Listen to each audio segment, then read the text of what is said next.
Unleash the power of your mind. Wear a levity, raw, edgy, humorless apparel for the discriminating activists. Live free or cry.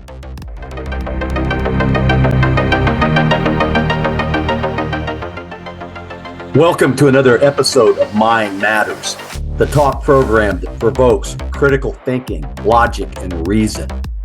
We encourage all of our listeners to use their common sense in all of their decision making, especially if it involves an issue that you think is important or one that affects your liberties and God-given rights. Welcome back, everybody. Hey, Dan, good to see you. Here we are for another episode of Mind Matters. And this is number 40. I know we haven't been as consistent as we probably need to be, but, Dan and I put together these conversations just based on a whim. And that way it keeps them more natural. We're not just adding more noise. And if we do add noise, it's something that's significant. How you been, Dan? Been doing well. Well, you can see from this lady who's screaming behind me, the infamous or famous Betty Davis, in her classic scream. And then, of course, censorship. And she's really upset about the concept of censorship. And that's what we're going to talk about today for a few minutes. What it is, why it happens, and what provoked this particular episode of Mind Matters. So in a simple definition, censorship blocks something from being read, heard, or seen. Censorship leads to a lack of information, and then a subsequent development in the public of apathy, ignorance, conformism, and just a general stagnation.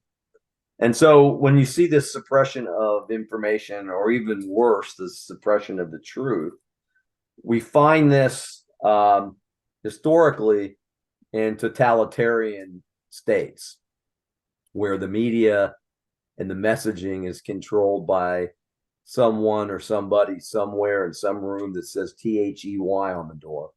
And they don't allow fellow human beings the basic human right of being able to see and read things that are out there that they may need to know. Of course, we saw a significant amount of censorship during COVID. And it's madness. It's madness to think that in America that censorship is alive and well, which leads me to why this particular episode was prompted, was because I had a YouTube channel that made custom music videos, and we did all the disclaimers. We did all the black boxes to block things that maybe kids shouldn't see. We used the Fair Use Act of 1976 for educational purposes, for parody, humor, for levity. And then we had this channel that was building an audience and going pretty well. The metrics were doing really well. We were adding people as subscribers, and people all over the world were watching what we were doing. And then we added a music video about the Jason Aldean Not in My Small Town. Very controversial song, where they want to make it controversial. And within 48 hours, the channel just disappeared, the YouTube channel. And people that I know who are in that business have never seen it done like that. Usually there's a paper trail, a warning, or even a message that even took place. So YouTube, in their infinite wisdom, just decided that the channel did not necessarily fit their protocol, even though it had been up there for months. All of a sudden, one video prompts it to be taken down. Okay, well, enough from me. Dan, I just want to hear your comments on that and what you know about censorship. Well, censorship is the prevention of the flow of information. in the broadest sense. So the argument is that if we can control information, we have the ability to control our people. So it's information flow and censorship is critically important to people who claim to be in power over anything. This is a strength that they have and that they exercise. And the concept is that there are some things that are just so bad, and so some pieces of information that are so influential that it could possibly push you in the wrong direction. I didn't say true or false.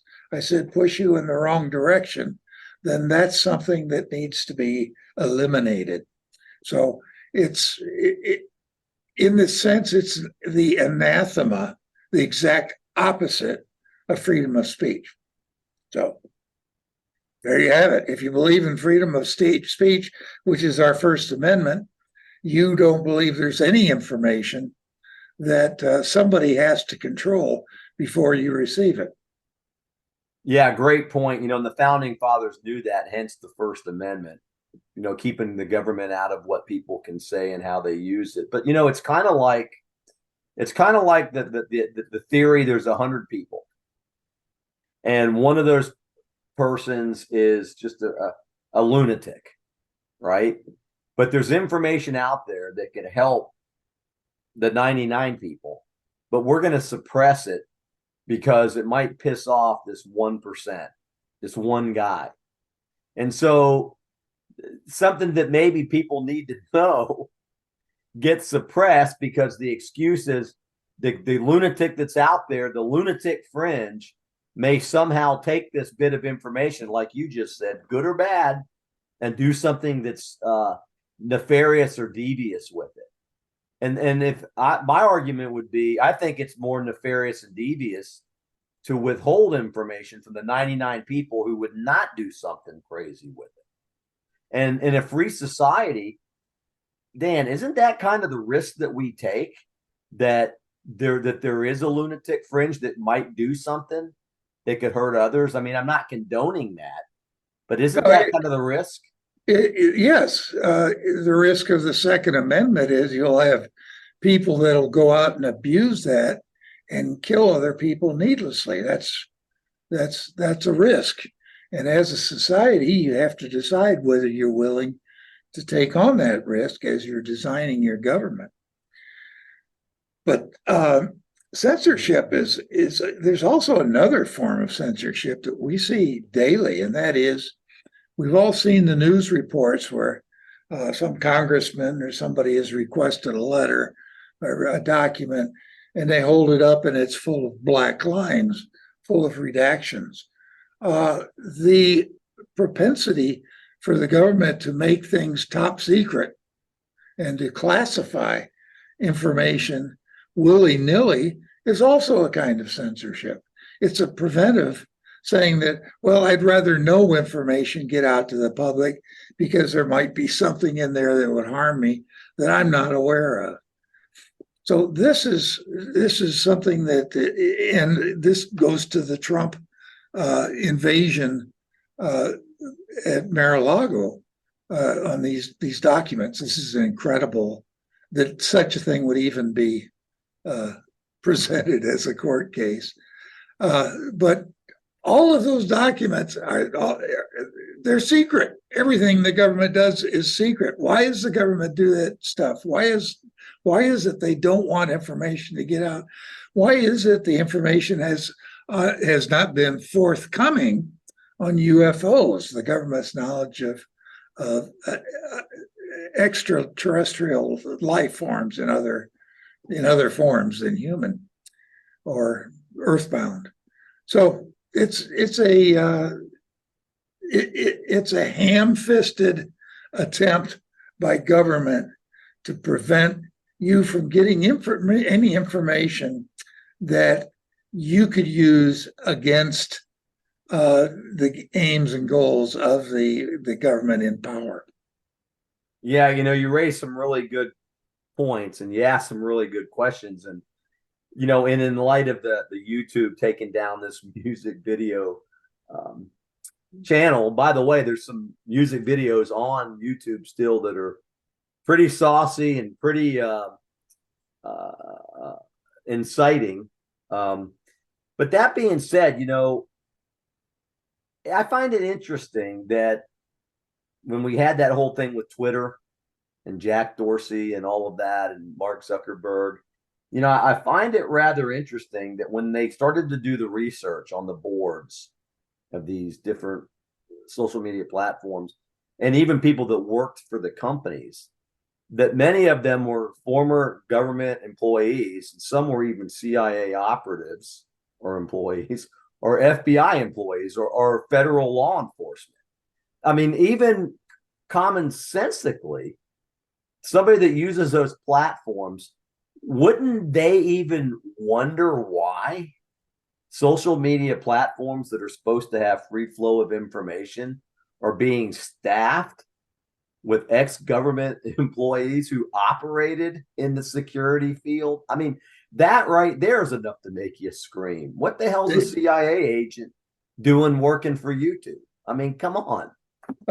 Exactly, and of course the examples that come to mind are the CNN guests of what are the two CIA guys, Brennan and somebody else. I can't remember the name right now.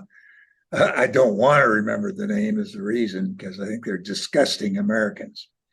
But yes, they come out and use the leverage gained by their position and the respect that's automatically given to the people that hold those tremendously important positions, and they still are pushing an agenda even when they're retired. They're still actively involved in the agenda to whatever the cause might be. So censorship of any kind is in my mind is it's like the drugs. I believe the drug war is immoral. I think that a person has the right to put any substance into their body that they want to.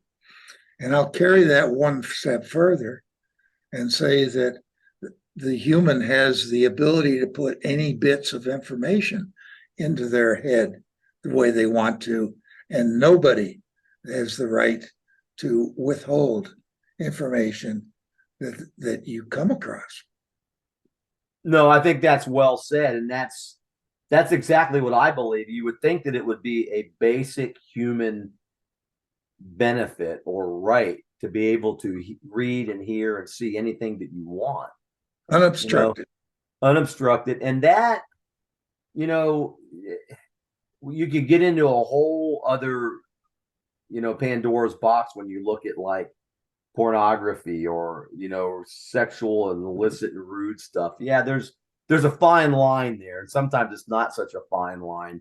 But then again, isn't it up to the audience to make the decision as to whether or not they get to see that or want to see that or hear it? Or that's the part that really is frightening. And I think Betty Davis has every right to scream when she sees censorship taking place on a daily basis. And you're right, Dan, it's un-American, it's inhuman to think that any other human has the right to withhold the truth or information from people that they could benefit from. It's even like when somebody gets released from prison, they don't tell the neighborhood necessarily what the guy was up to or why he was in prison. But then, months later, he goes on a killing spree. But if had they told people in the neighborhood that this guy was released, it's hypothetical. I don't want to get YouTube all upset, but those are the kinds of things that we're talking about. Let the audience decide whether or not something is good or bad. Yeah, I guess yeah. What you're talking about there, John, is something that's called freedom of the press. These things all connect, don't they? Yeah, they do. And freedom is an elusive entity if the people in charge are slinging it around as if they control the world. And with freedom comes responsibility. And the only way that you will ever have a responsible, free society is if you, as a government or as an organization that operates a social media platform, if you use it that way. But if you're using it to censor, and if you're using it to promote an agenda or to manipulate people with propaganda, then you're just plain wrong. And that's the reality. If you're into censorship, you're just plain wrong. It's that simple. Any closing thoughts, Dan, or comments? No, I think that, along with freedom of the press and freedom of speech, all we hear about is the freedom side of that when people are complaining about it. But there's also the responsibility side of that. With every right comes a responsibility. And we as humans have a responsibility implicit, Americans, I should say, implicit by their mere existence, that we will handle information and responsibly. And that means, for instance, if we see something that is obviously false or obviously intended as propaganda, that we not pass that forward, that we let it stop there. So we have control over the valve of information to a much smaller extent than, say, the government or Twitter or those Facebook. But nonetheless, we've got to be responsible. And if we see something that's truthful, we have a moral obligation to pass that on. So, boo to YouTube. Absolutely. I second that notion. And all I can say is, in the words of Peter Tosh, the great reggae singer, get up, stand up, don't give up your right. Thanks, Dan. Good seeing you, brother. Thanks, John. Thank you for listening to another episode of Mind Matters. Remember, your mind matters, but only if you use it. Stay alert, stay alive, keep your eyes wide open.